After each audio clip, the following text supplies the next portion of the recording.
Amend this bill to the House.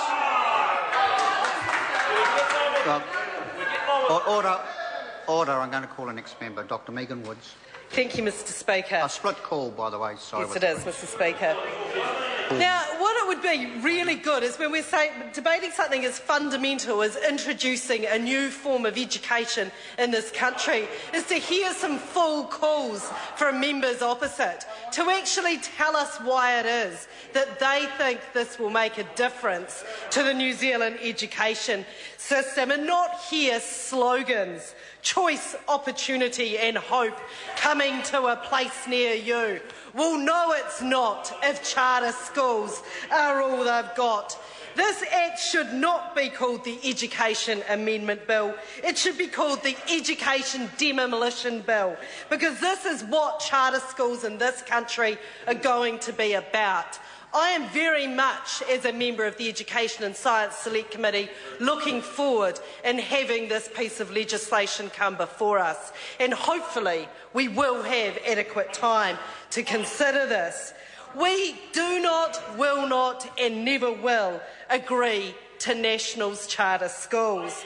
There is simply, we are not ideologues. We simply are dealing in evidence, and there is no evidence that charter schools work.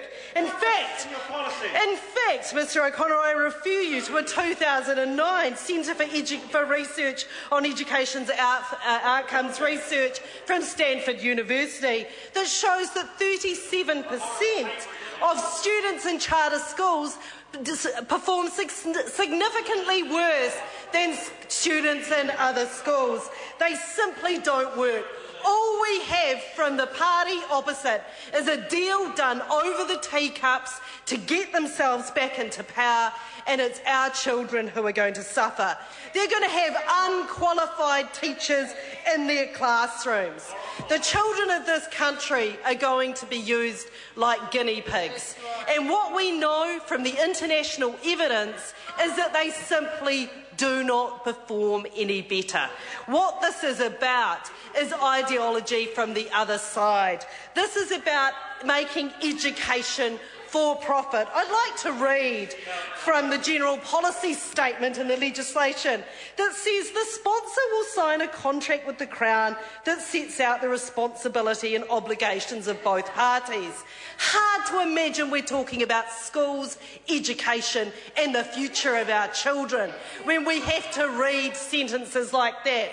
For me, education is not about contracts and what's signed in terms of setting out the obligations and the responsibilities. We have over 100 years of an educational system that has worked out exactly what those rights and responsibilities and obligations are, and it is working. We have an education system that we can rightly be proud of. We have an education system that performs better than in countries that they're modelling what will be this failed experiment from. Hekia Parata has told us this is all about student achievement. This is just irony, that she's telling school boards to focus on student achievement in the same bill which allows charter schools to set up, which are focused on turning a profit and not educating our children. For me, there should be one outcome from a school, and that is giving a child the best start in life. And this is not what this bill is doing. And members opposite can't even take full calls to justify how this will be the case. If you're going to make change of this kind of magnitude, do this, then we'd actually like to hear what you've got to say. And where is it that we're focusing these schools on? It's not surprisingly Christchurch is going to be a target. We've seen this in other places. Charter schools don't work. They simply have not shown that they work in other places. This is about a national government that is running out of ideas, has no ideas for how it is that we can make this country a better place, a place where we do have opportunity and everybody has choice, and certainly where people have something to hope for than hoping their flight to Australia is on time. What we need to do is make sure that we are putting our children first, and this bill most certainly does not do that. I call Jan Logie. Thank you, Mr. Speaker. This bill represents the big